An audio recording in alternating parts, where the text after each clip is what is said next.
Okay guys, so I'm gonna make this. I was gonna go live, but I'm not feeling really up to it right now. I don't feel so good. But I've been up since like 7, y'all.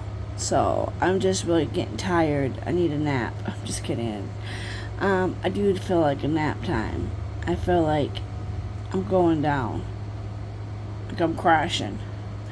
I did just eat a little bit of lunch, but I wanted to bring this to you guys. This is what we talked about earlier, and they need our help. The public, they need our help. And injured several others.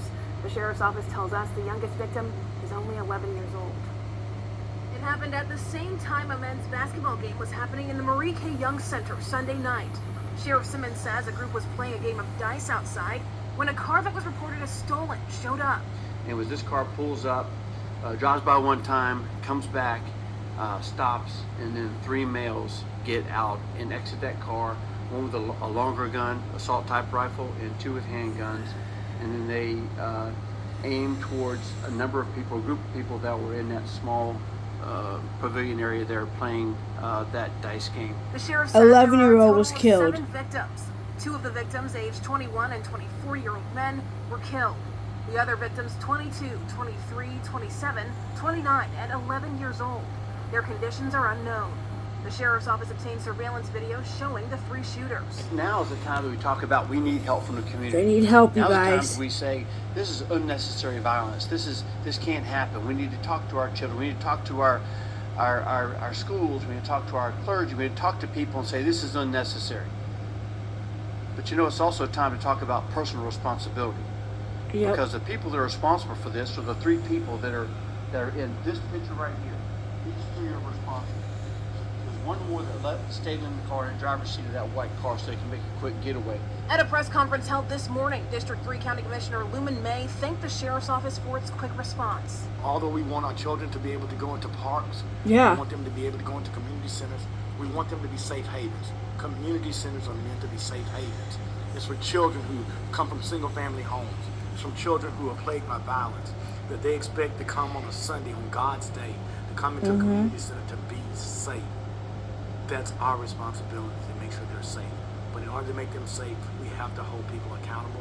And so we're calling on this community. Commissioner May says because the community center is an Escambia County facility, the county is working in tandem with the sheriff's office, closing the facility down as the investigation continues. The sheriff's saying they'll be adding more technology throughout the county, like updated cameras, but they need people to speak up.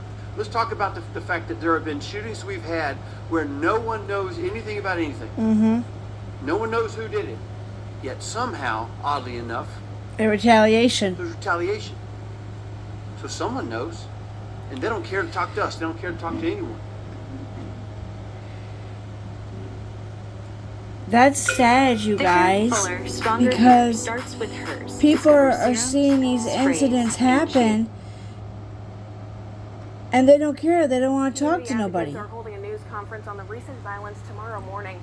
The groups involved include Movement for Change and the NAACP. We'll have coverage of that event on our newscast and online. And we're joined now by Escambia County Sheriff Chip Simmons and District 3 County Commissioner Luman May to talk about this violence and seemingly endless violence these days. Gentlemen, thank you so much for being with the sheriff. So let's talk about this. Retaliation? Good afternoon, Sue. Thank you for having me. I spent all morning basically with the commissioner, and quite frankly, we talked a lot about what we can do and what's going on in the community. Every time we have an act of violence, specifically in District 3, I get on the phone and Luman's already on top of it. We're talking about what we can do and why it's happening. So, to your point, there is, I think that there's a level of accountability that we have got to get to the bottom of it. It's got to start with the people that commit these crimes, and then it's got to branch out from there. The people that know who these people are, the people that are helping to facilitate, the people that helped them before, during, or after an act like this. Because it's a crime. If you help someone or facilitate a crime like this, certainly a homicide, you too could be charged. And I just think from a community standpoint, we need to say, one, that these are the people that are responsible. There's got to be some personal responsibility. And 2, we as a community have to come together. But when we talk about these particular crimes, and we've seen the rash of them, we go back, and most times when I speak with you, when I speak with Commissioner May, they seem to go back to a previous crime, and they're all leading back to the same thing. And it's retaliatory if you look at social media, and that's what people are saying, that this is a payback for a previous shooting. That is correct. We've had a couple of shootings over the year, and when we look at an incident like this, we say, okay, what caused this? We always look for motive. And in this situation, we're looking at a number of different things.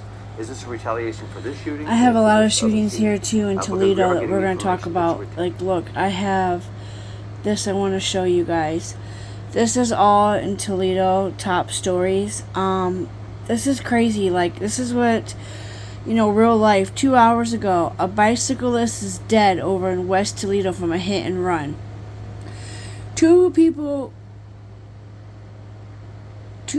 dog hospitalized after following crash at the intersection of Detroit and Arlington. Body found in an abandoned church. 5 shot over the weekend as Toledo struggles to limit gun violence 1 day ago. So, I have crime rate everywhere right now, and it's just ashamed that I get on here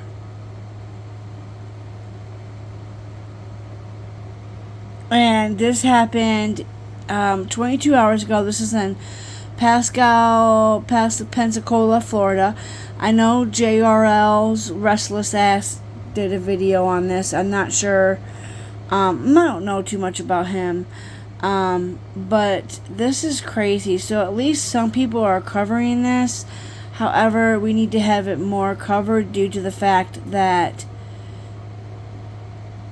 they need help from the public to help figure out this. I mean, there was an 11-year-old injured for playing a game of dice.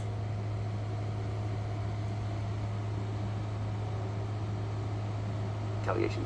The people believe that they were wrong in some way, or one of their friends, one of their associates, one of their family members were shot. So it's a smaller group of people that are doing this, but they continue to do this and they continue to retaliate.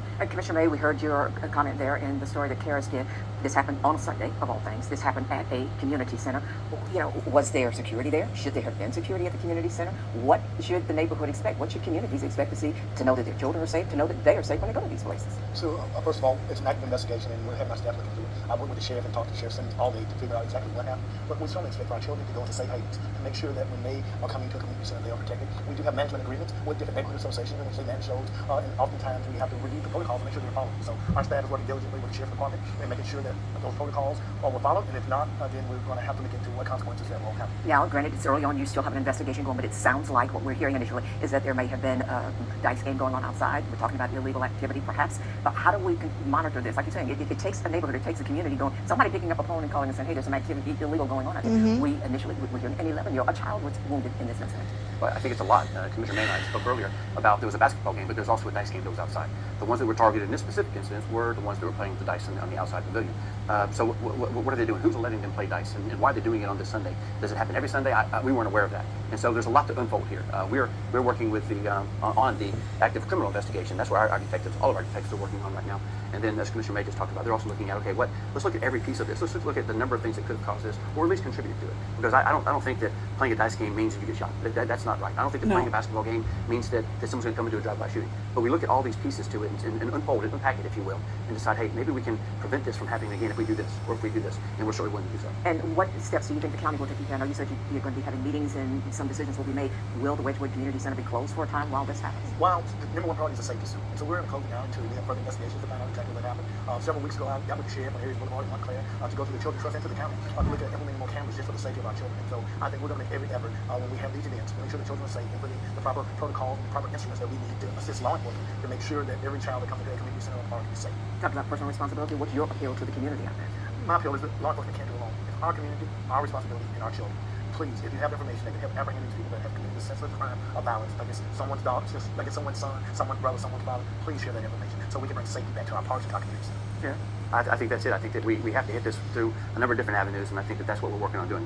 First of all, we have to be able to talk about it. And thank you for having us on the show. I appreciate the assistance that Commissioner May is giving us. We need to be able to talk about it and say, this is the problem, let's remedy this problem, and at the same time, we can make our community safer. All right, Sheriff Chip Simmons, Commissioner William May, District 3, Sandy County. Thank you both for being here. Thank you, sir. I appreciate the time. Alright, guys. Back to a previous crime. I just cannot believe that there's this many victims. The conditions are unknown. The sheriff's office obtained surveillance video showing the 3 shooters. Now is the time that we talk about we need help from the community. Now's the time we And I need our help from the community. So you guys please share that. Get that out. I'll see you all later.